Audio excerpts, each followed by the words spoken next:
Teve um dia que nada deu errado, mas mesmo assim, você se sentiu atrasado na vida. Você abriu o celular, passou o dedo pela tela, viu a vida de alguém por alguns segundos e fechou o aplicativo. Não foi inveja, não foi raiva, mas aquele peso ficou.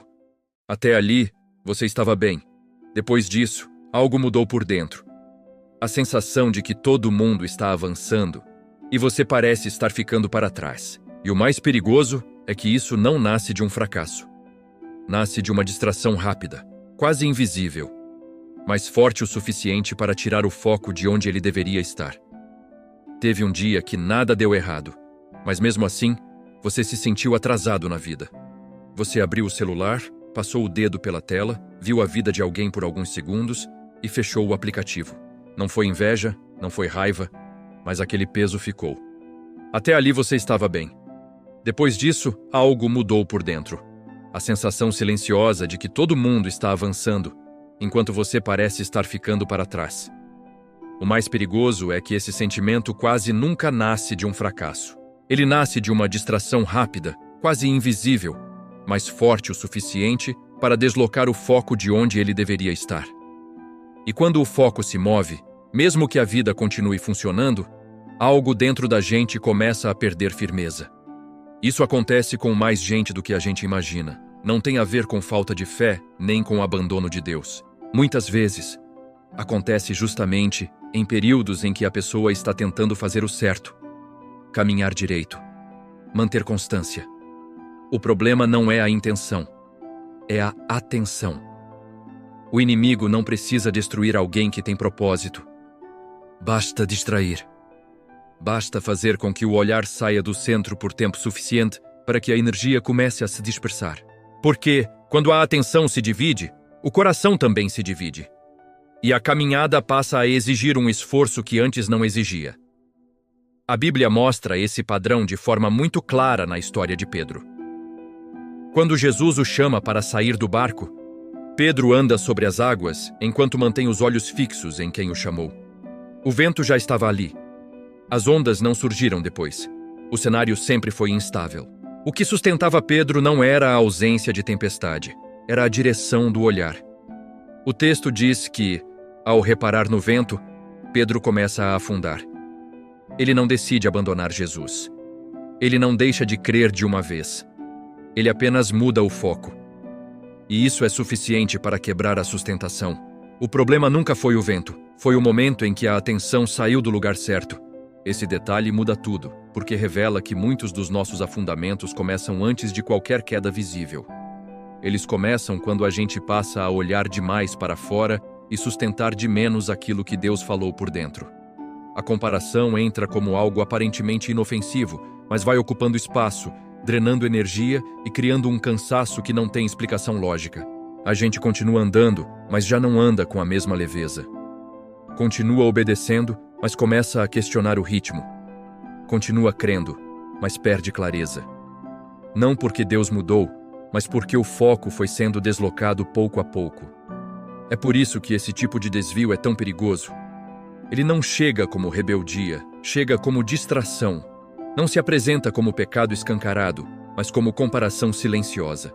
E quando a gente percebe, já está medindo a própria caminhada pela régua dos outros, e não mais pela direção que recebeu. Esse capítulo não é para gerar culpa, é para gerar consciência. Porque perceber onde o foco se deslocou é o primeiro passo para realinhar.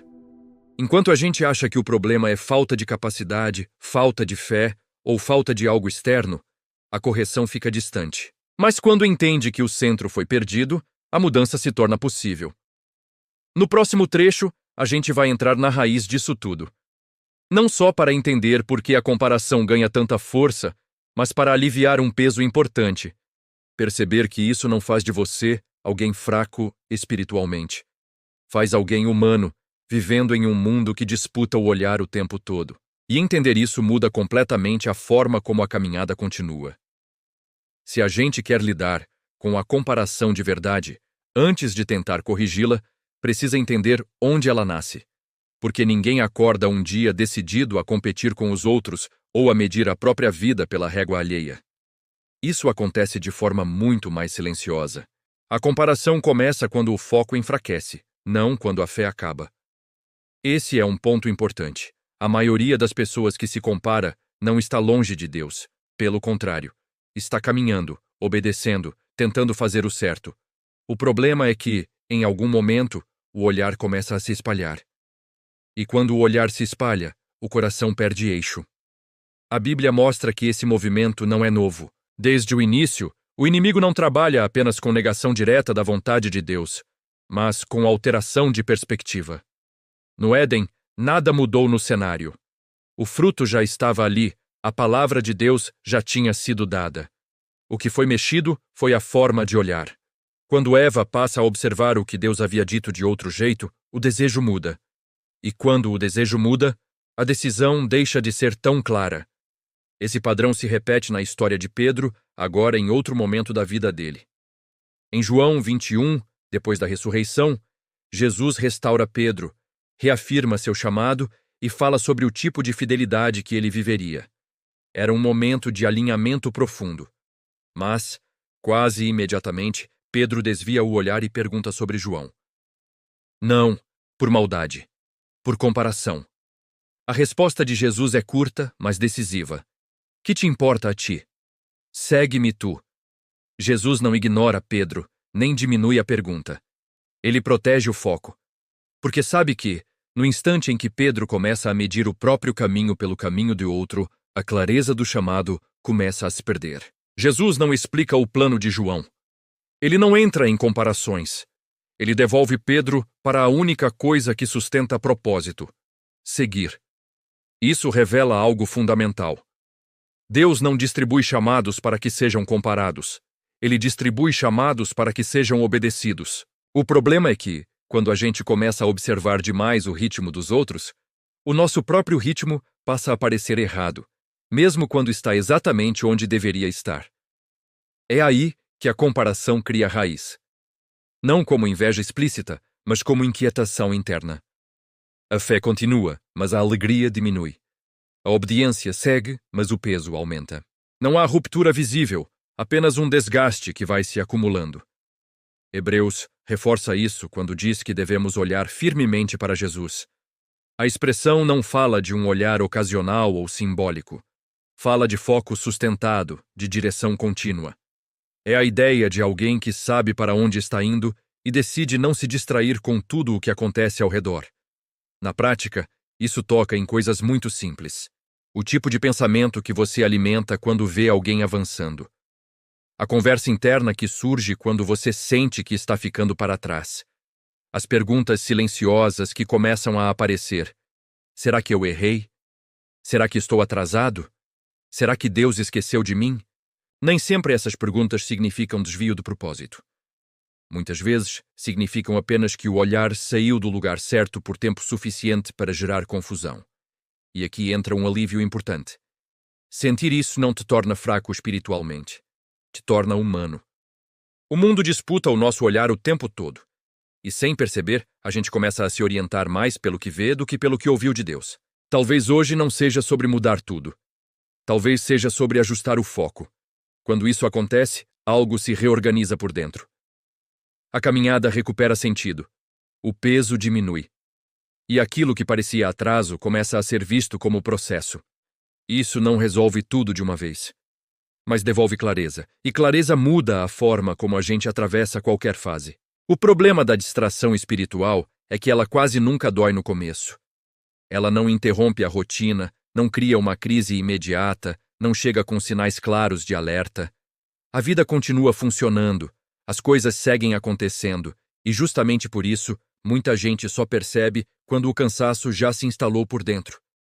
Quando o foco se perde, o propósito não desaparece de uma vez. Ele começa a perder força. A caminhada, que antes era leve, passa a exigir um esforço maior. Não porque Deus se afastou, mas porque o coração já não está inteiro. Uma parte da atenção ficou presa em comparações, expectativas alheias, resultados que não eram para ser medidos. A Bíblia mostra esse padrão de forma muito honesta. Saul não perde o reino no dia em que decide desobedecer claramente. Antes disso, Ele começa a agir a partir do medo do povo, da pressão ao redor, da necessidade de se manter aprovado. Ele ainda fala de Deus, ainda oferece sacrifícios, ainda ocupa o lugar de rei. Mas o foco já não está mais na direção que recebeu. Está no que os outros esperam. A perda vem depois.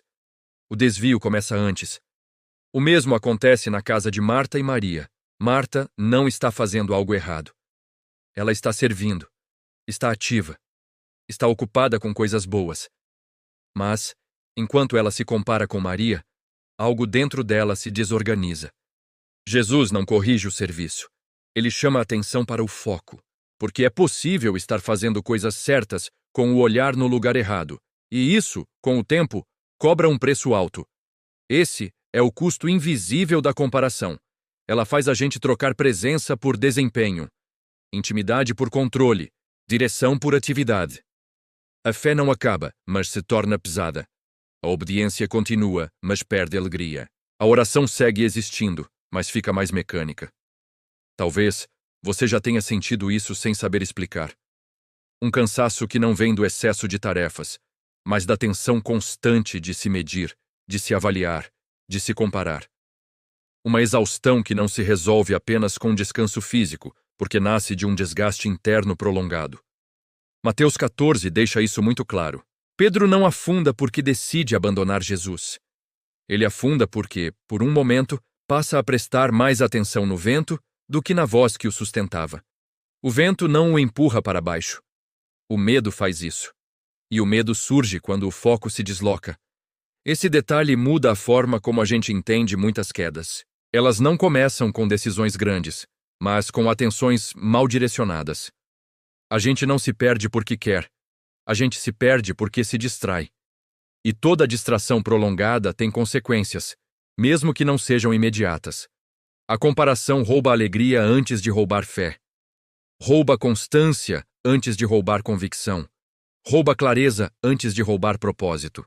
Quando a gente percebe, está vivendo aquém do que Deus planejou, não por falta de capacidade, mas por excesso de referências erradas. Depois de entender o risco e o custo do desvio, a pergunta que naturalmente surge é simples e honesta. Como manter o foco no meio de tanta distração? Porque falar sobre olhar para Jesus é inspirador, mas se isso não se traduz em prática diária, vira apenas uma frase. Bonita repetida muitas vezes. A Bíblia não trata esse olhar como algo abstrato. Quando Hebreus fala em olhar firmemente para Jesus, o texto aponta para uma decisão contínua de direção. Não é um olhar ocasional, desses que a gente lembra só quando tudo aperta. É um olhar que organiza prioridades, expectativas e reações ao longo do caminho. Isso fica muito claro quando a gente volta à conversa de Jesus com Pedro em João 21. Jesus não entra no mérito da comparação. Ele não explica por que João teria um caminho diferente. Ele não justifica o plano de Deus para ninguém. Ele simplesmente diz, segue-me tu. Essa frase não é uma resposta curta por falta de interesse. É uma resposta completa. Jesus está dizendo que foco espiritual não nasce de entender tudo, mas de confiar o suficiente para continuar seguindo. Na prática, isso muda a forma como a gente lida com o tempo. A pressa diminui. A ansiedade perde força. A necessidade de validação externa começa a enfraquecer. Não porque a vida fica fácil, mas porque o coração deixa de depender de comparações para se sentir seguro. Jesus viveu exatamente assim. Ele não acelerou processos para agradar expectativas. Não moldou decisões para manter aprovação. Em muitos momentos, enquanto as pessoas esperavam ação imediata, ele se retirava. Enquanto esperavam respostas rápidas, ele permanecia em silêncio. O foco de Jesus não estava no barulho ao redor, mas na direção do Pai. Isso nos ensina algo essencial. Foco espiritual se constrói em escolhas pequenas e repetidas, no tipo de pensamento que você alimenta quando vê alguém avançando, no cuidado com o que você consome, no discernimento sobre quais vozes merecem espaço. Nada disso é neutro. Tudo contribui para fortalecer ou enfraquecer o eixo interior. Talvez você comece a perceber que algumas distrações específicas sempre mexem mais com você. Certos conteúdos, certas conversas, certas comparações. Isso não é coincidência. São pontos onde o foco é mais disputado. E perceber isso não é fraqueza, é maturidade espiritual. Olhar para Jesus, então, não é ignorar o mundo, mas escolher qual referência vai governar o coração. É decidir que nem toda comparação precisa ser respondida e que nem toda expectativa externa merece direção. É aceitar que seguir envolve confiança, mesmo quando o caminho ainda não está completamente claro. Quando esse olhar começa a se firmar, algo muda de dentro para fora. A caminhada recupera sentido, o peso diminui. A fé deixa de ser esforço e volta a ser sustentação.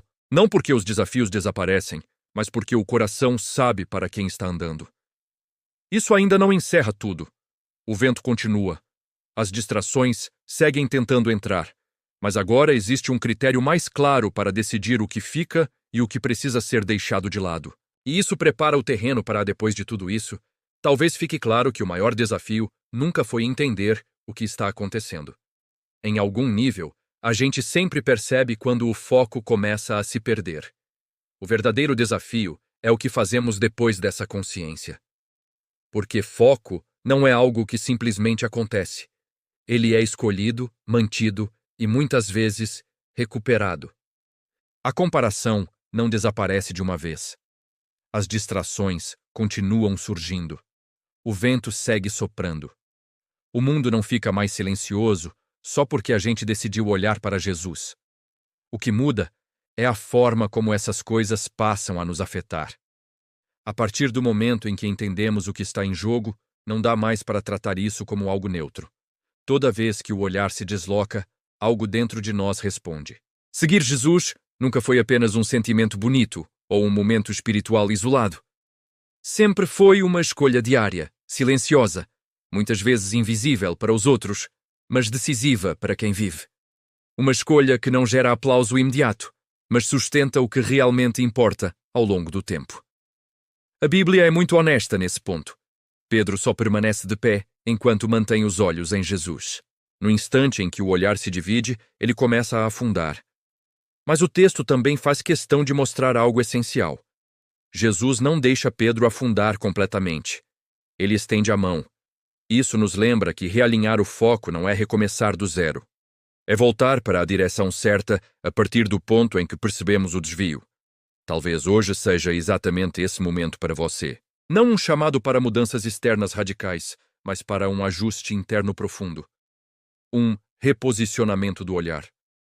Uma decisão consciente de parar de medir a própria vida pela régua dos outros e voltar a caminhar a partir daquilo que Deus confiou diretamente a você.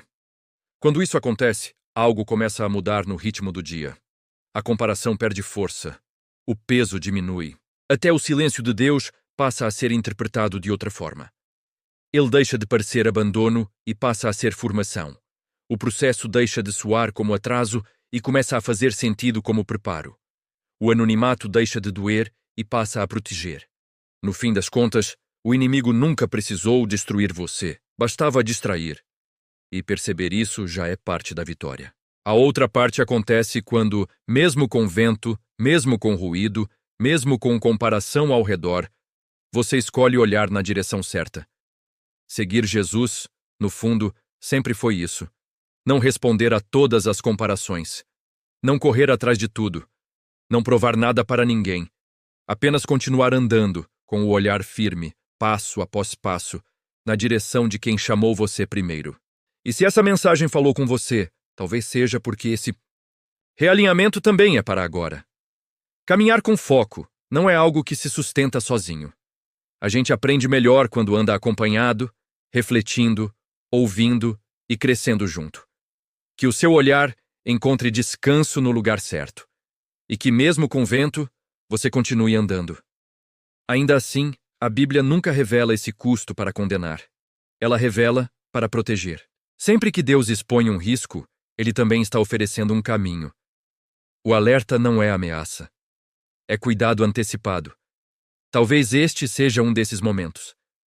Não para você se acusar, mas para perceber onde o olhar foi parar. Porque corrigir o foco não exige reconstruir toda a vida. Exige realinhar a direção. E quando isso começa a acontecer, mesmo que o cenário ainda não mude, algo dentro de você se fortalece de novo. A fé recupera sustentação. O coração encontra firmeza. E o propósito volta a ocupar o centro da sua vida. O canal A Palavra de Deus te deseja sucesso e grandes bênçãos. Amém.